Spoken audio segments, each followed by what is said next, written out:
kuifanya ibada yako kuwa na maana, kuifanya ibada yako kuwa na maana.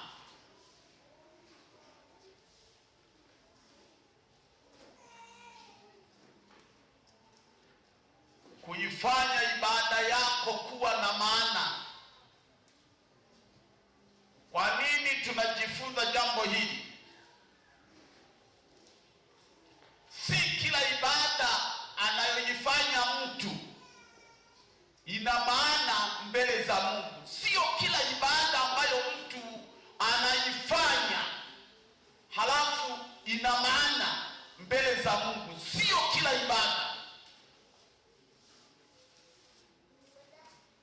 Kuna ibada nyingine mtu anaweza kuifanya lakini haina maana kwa Mungu. Yaani unaweza ukawa kanisani, ibadani, lakini jumla ya ibada yako haina maana kwa Mungu. Sasa kila ambacho tutajifunza leo, kuifanya ibada yako wewe ili iwe na maana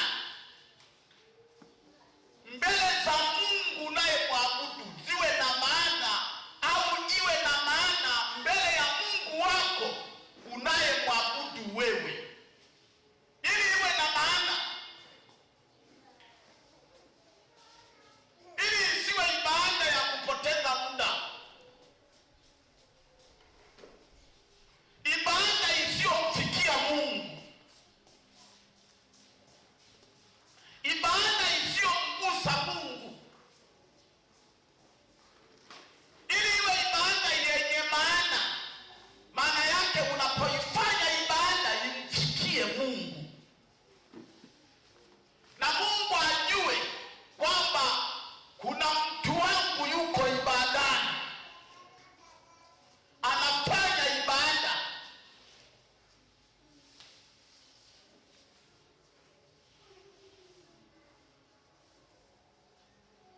Nimekumbuka neno moja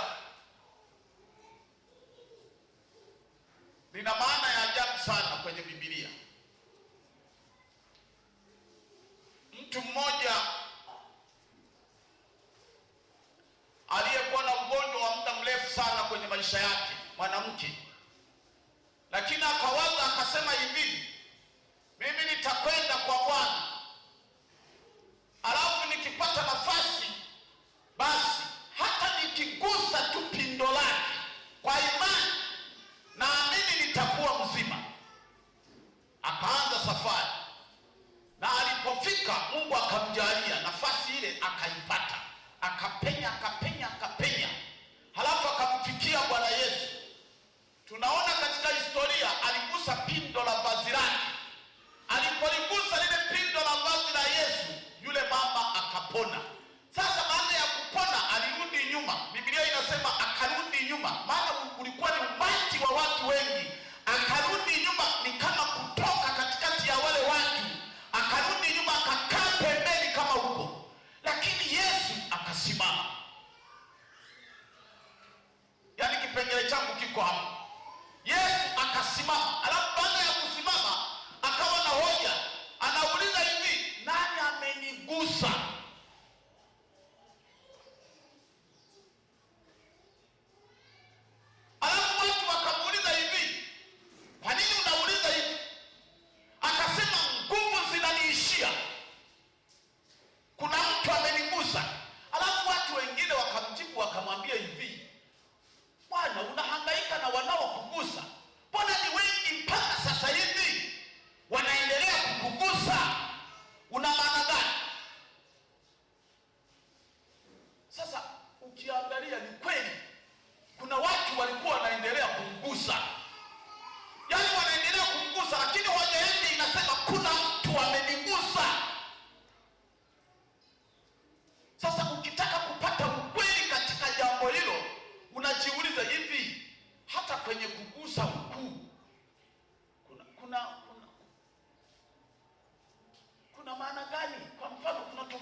Kristo. Sasa somo letu linasema kuifanya ibada yako kuwa na maana. Kwa nini tunajifunza jambo hili? Si kila ibada inayofanywa na mtu ina maana mbele za Mungu. Hapana, kuna ibada nyingine mtu anaweza kuifanya lakini ikawa haina maana kabisa kwa Mungu, ina maana kwa wenzako wanaokutazama.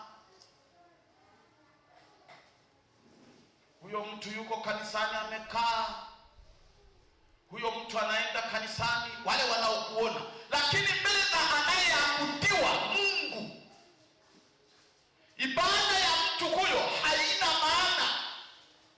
Kwani hebu sema amen.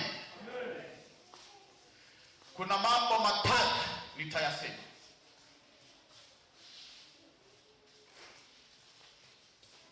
Kuna mambo matatu nitayasema. Kuna mambo matatu ya kufanya nitayasema. Ili uifanye ibada yako kuwa na maana, kuna mambo matatu muhimu. Naomba twende pamoja. Mambo matatu ni muhimu sana ili ibada yako iwe na maana. Yaani unapokuwa hata sasa hivi uko hapa, kuna wengine Mungu anajua kabisa kwamba mwanangu ameenda kanisani kuabudu. Mungu mwenye uweza mkuu anajua kabisa uko kanisani umeenda kuabudu. Na kuna mtu mwingine hakuna muunganiko wa kutoka kwake kwenda kwa Mungu anayeabudiwa. Kwa nini? Ibada yake haina maana.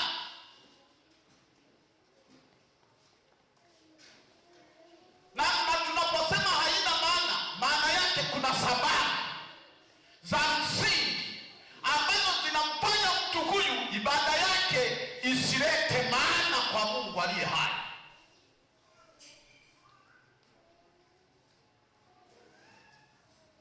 Fanya hivi kama tuko pamoja. Fanya hivi kama tuko pamoja. Zipo sababu ambazo zinafanya mtu huyu ibada yake isilete maana kwa Mungu mwenye kuabudiwa.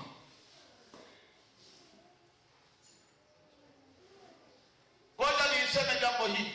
Tuna bahati mbaya wanadamu duniani. Yaani tuna bahati mbaya sana. Kwa sababu huwa tunafikiri Mungu ni kama tunavyoonana sisi binadamu. Mtu anaweza akafahamu kabisa maana zinazomfanya ibada yake isipate sifa kwa Mungu, halafu kwa sababu anafikiri labda Mungu hajui.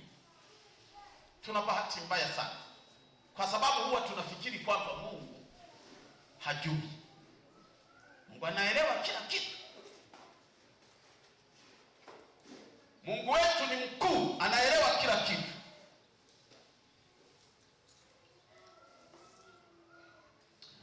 Kitabu cha Walumi. Kitabu cha Walumi.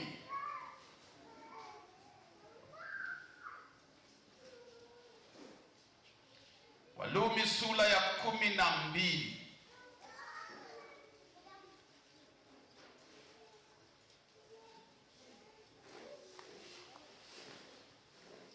Tuna mistari michache tu, miwili tu, wa kwanza na wa pili.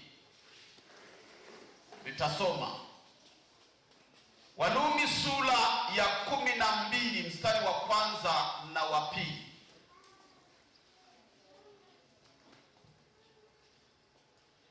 Basi ndugu zangu, na wasihi kwa huruma zake Mungu, itoweni miili yenu iwe dhabihu iliyo hai, takatifu, ya kumpendeza Mungu, ndiyo ibada yenu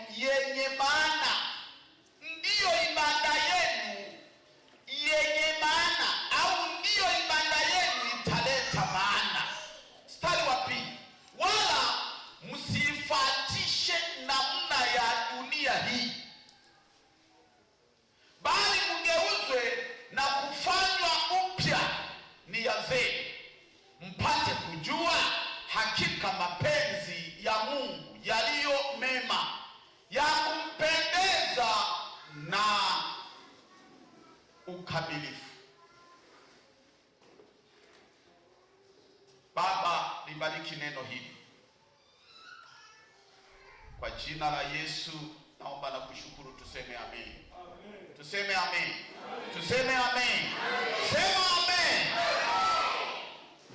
Naomba unisikilize wewe mwenye kupenda kujifunza. Yaani hapo ninaainisha mambo matatu muhimu. Ili ibada yako ilete maana mbele za Mungu wako. Mungu mwenye uwezo, Mungu ambaye huwezi kujificha juu yake. Mungu ambaye hata kama ukafanya ibada yako chini ya shimo, jicho lake litakuona huko. Ukafanya ibada yako gorofani, Mungu jicho lake litakuona huko. Ili ibada yako ilete maana, kuna mambo matatu muhimu nitayasema.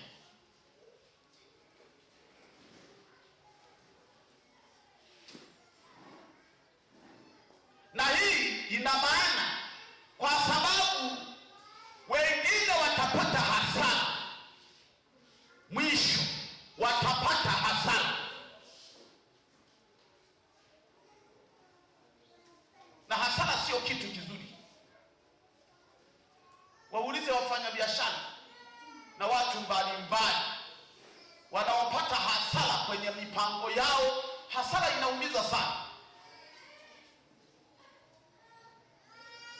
Na kuna watu kwenye mambo ya imani, mambo ya kumtumikia Mungu watapata hasara. Siku moja Paulo alikuwa anafundisha akasema hivi,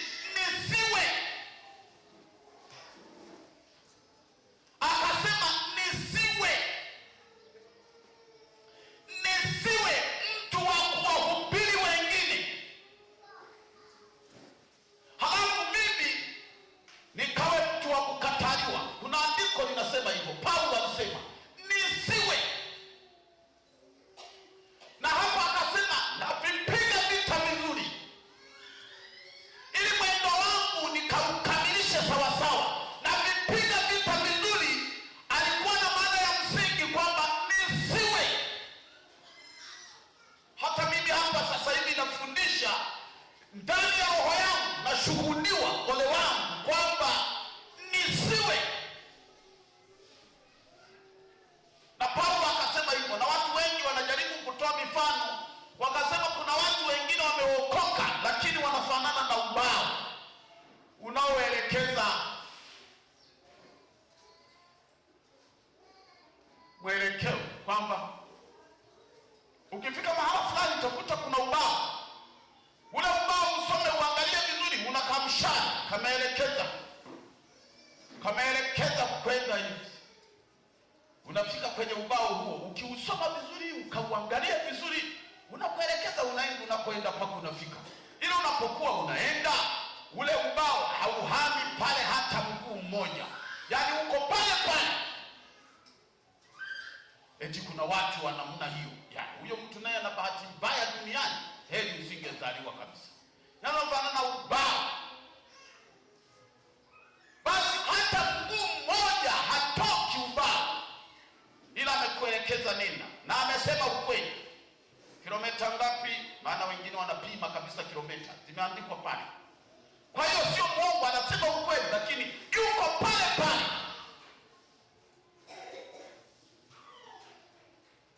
Sasa ili ibada yako ilete maana, ninachozungumzia ilete maana mbele za Mungu unayemwabudu wewe. Sio ilete maana kwa ndani yako.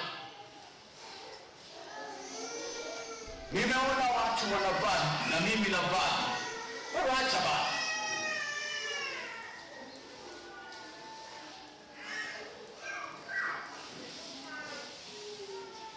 Bwana Yesu asifiwe sana. Bwana Yesu asifiwe. Bwana Yesu asifiwe. Niliona mtandao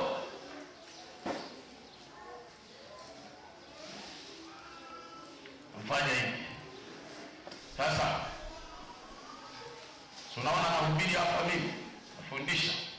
Sagafu kaja wageni, mabinti kama wawili. Halafu bahati mbaya wakaletwa mbele kwenye viti vya mbele kama hivi, wakakaa.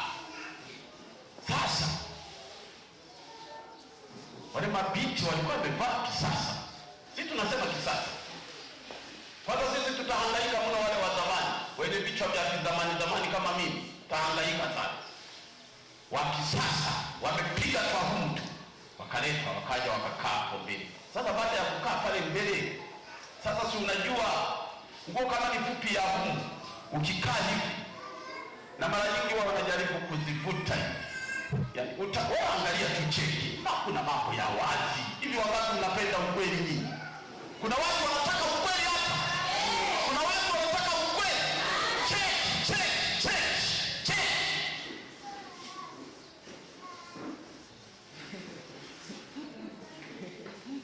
Taona kama hangaika kuvuta. Unavuta nini? Hujui sababu? Ile kutoka kwa kuivuta hivi. Ipige huku hivi. Hamna kitu. Wanaivuta hivi, ukiachia inarudi ilipo. Akakaa. Sasa kamekaa hapo mbele. Kaa hii. Sasa kalipokaa hivi, ikasogea ikaja huku. Haya. Unajua miili yetu ina mgogoro. Miili yetu ilishatengenezewa mgogoro. Mwili wa mwanaume, mwili wa mwanamke, Mungu alishaweka mgogoro. Sasa na huko sijui nimefikaje huko. Kuna mgogoro. Au lugha nyingine ugomvi. Ni kama nyama na fisi. Yaani sisi haokoke. Umjaze Roho Mtakatifu mara 3, alafu muweke kwenye bucha nyama zimo huko.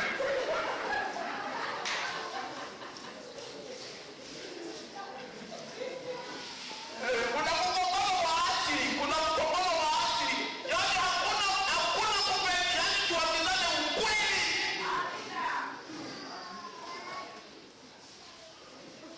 Fisi. Kwani fisi humjui? Eti ameokoka fisi. Unamjaza Roho Mtakatifu mara ya kwanza, unamjaza na mara ya pili. Mjaze hata kama mara 3 Roho Mtakatifu, halafu ajaye. Anze. Sio ananena kwa lugha. Halafu akose pa kumlaza. Ukamlaza kwenye bucha, kuna mguu mmoja umebaki wa nyama huko. Halafu mwambie, "Umeokoka usikuze hapa." Anamwambia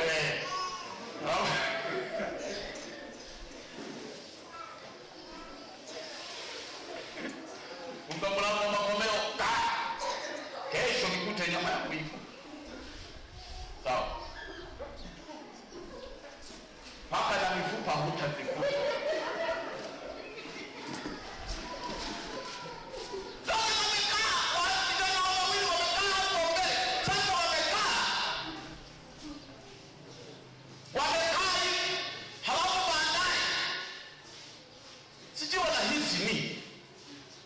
Baadaye kamoja kakaamua kuandika 4. Mnasema 4 na mimi nasema hivyo ili unielewe. Kakaandika 4. Sasa ule mguu mwingine unaruka kwenye mguu mwingine. Si ndio? Sasa ile 4 hivi huku hivi. Si panakuwa peupe sasa kwenda kule. Sasa mchungaji yuko hapa anahubiri, akitupa macho hivi. Kuna watu wanafanya namna ya dunia. Akitupa macho hivi, anaona huko, anaona mpaka mbali kabisa huko. Mwishowe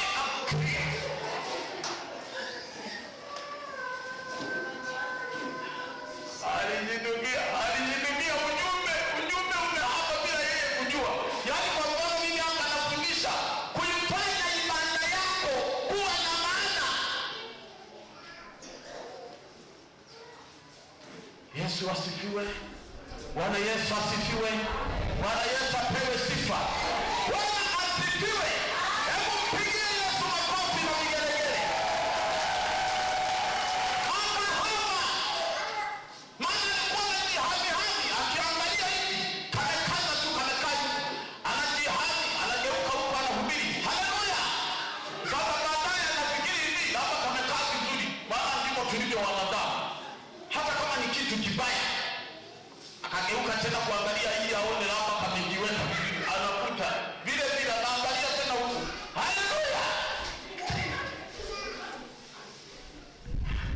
wengine wakaanza kuhubiri vitu vingine kabisa na bila alipokuwa ameanza nao, akahama ujumbe. Yesu atusaidie. Bwana Yesu asifiwe. Bwana Yesu apewe sifa. Akahama.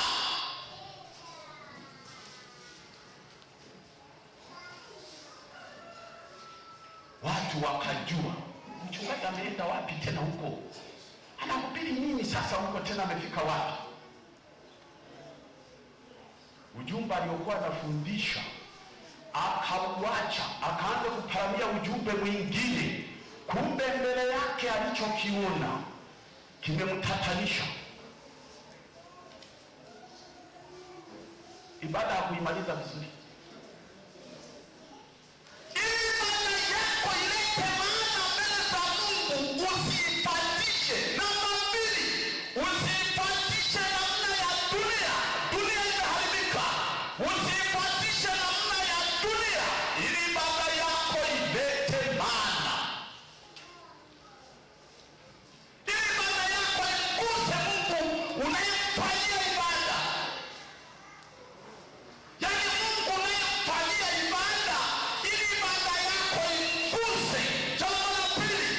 Usifuatishe namna ya dunia, kuvaa, kuongea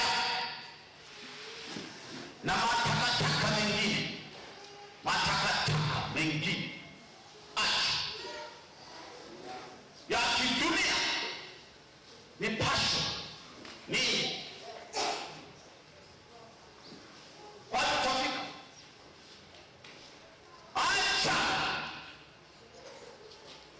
usifuatishe namna ya dunia hii. Usisahau andiko tuliolisoma, utayakuta hayo tunayosema hapa. Ili ibada yako imguse Mungu, kwamba mtu wangu yuko ibada, anamtolea Mungu ibada, mtumishi wa Mungu yuko katika ibada, lazima uzingatie. Jambo la pili, usifuatishe namna ya dunia hii kwa vyovyote. Hao unaowaona kwenye muziki, unaowaona kwenye mambo mbalimbali ya uchafu na hovyo, unajua ni watu wa dini, ni watu wa kanisani. Kama hujui, ni watu wa kanisani, siku ya Jumapili kanisani. Yesu anarudi. Yesu anarudi. Yesu anarudi. Parapanda italia.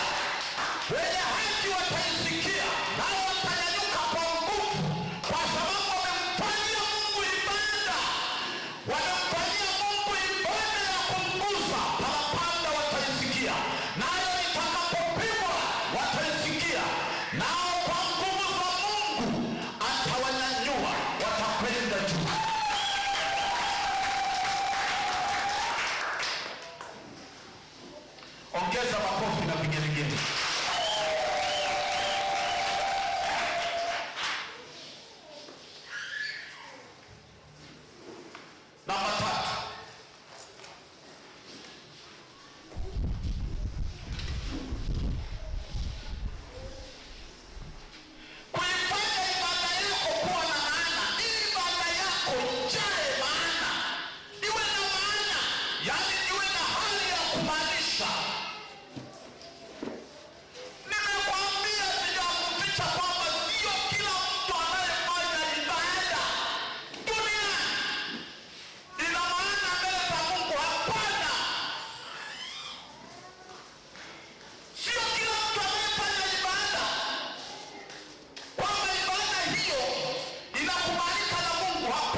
mapenzi ya Mungu.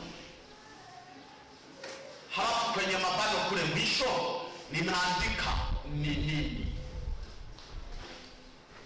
Jua hakika mapenzi ya Mungu. Jua hakika mapenzi ya Mungu. Yaani unafanya ibada, halafu hujui mapenzi ya Mungu ni nini. Kwenye ibada yako hiyo hujui mapenzi ya Mungu ni nini. Jambo la tatu, ili ibada yako ilete maana, jua hakika mapenzi ya Mungu.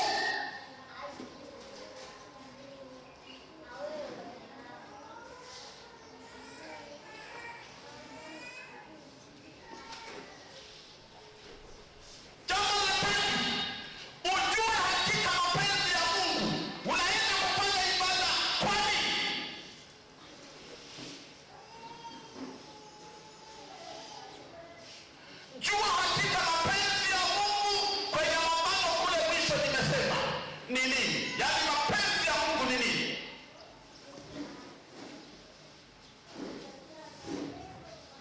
Mapenzi ya Mungu ni nini?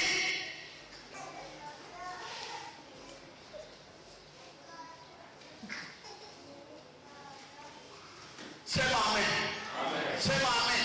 Amen. Jua hakika mapenzi ya Mungu. Halafu ukishaja fahamu mapenzi ya Mungu yapishe yatimie. Fanya ibada huku ukijua mapenzi ya Mungu ni nini.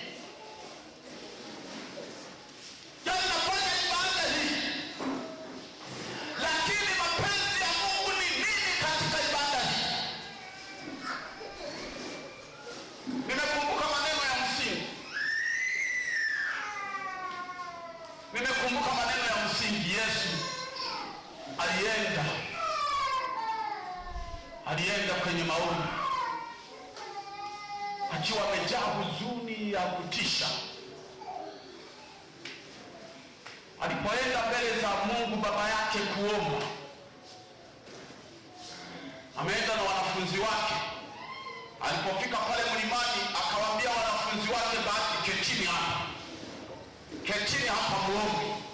Halafu yeye akasema anakwenda mbele kidogo ili aombe.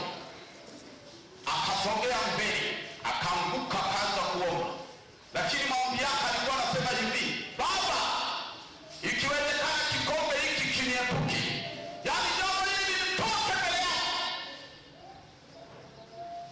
Ikiwezekana kikombe hiki kiondoke mbele yako.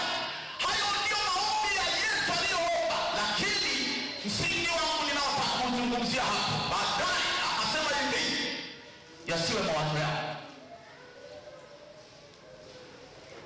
bali mapenzi yako Baba, mapenzi yako yatimie. Bali mapenzi yako Baba yatimie. Sio mapenzi yako Baba, mapenzi yako yatimie. Jua hakika mapenzi ya Mungu.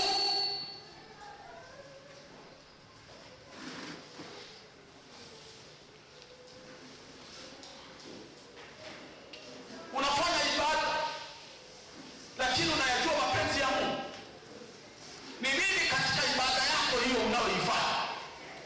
Ukishajua mapenzi ya Mungu kwenye ibada unayoifanya, ibada yako italeta maana.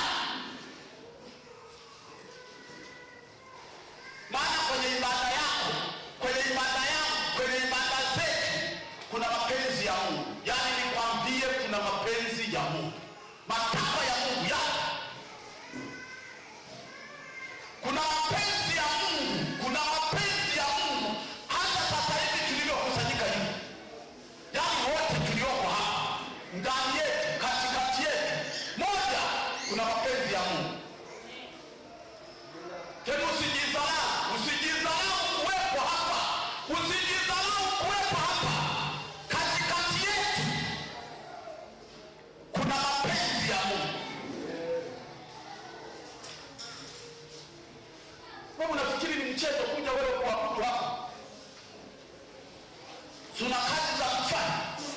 Si ungeamka ukaenda kwenye kazi zako? Kwa nini umeziacha?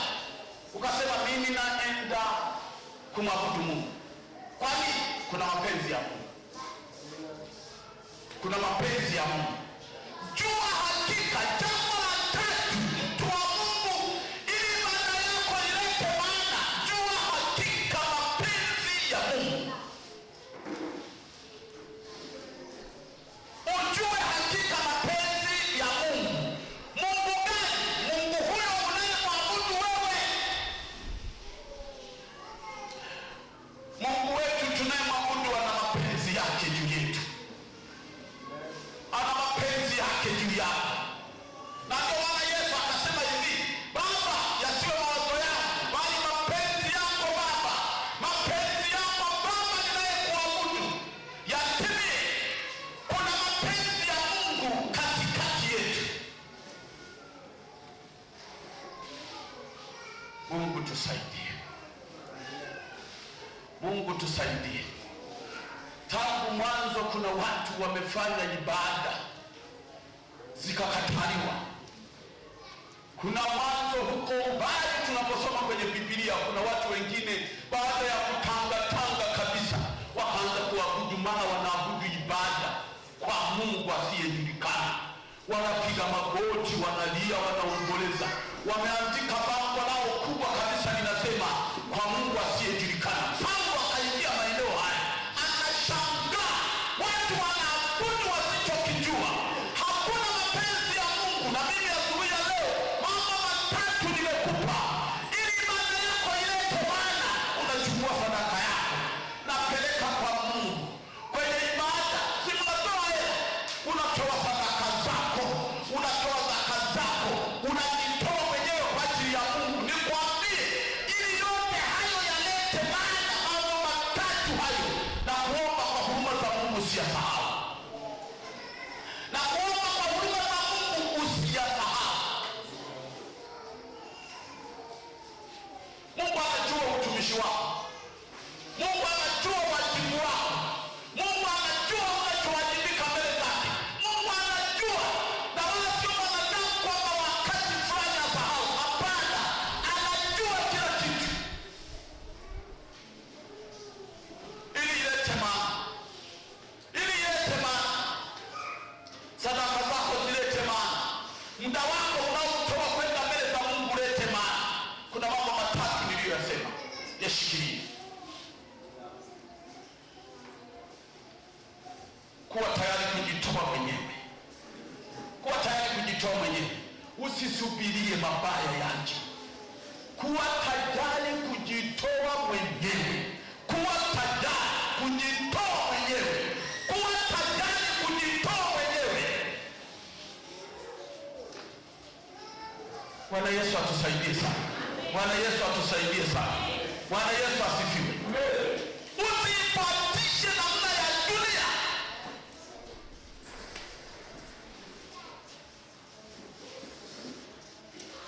Tatu, jua hakika mapenzi ya Mungu. Jua hakika mapenzi ya Mungu. Uko nyumbani kwako? Ndio. Jua hakika mapenzi ya Mungu ni nini. Hata nyumbani kwako mapenzi ya Mungu ni nini? Jua hakika mapenzi ya Mungu nyumbani kwako, barabarani, kazini. Ujue hakika mapenzi ya Mungu ni nini.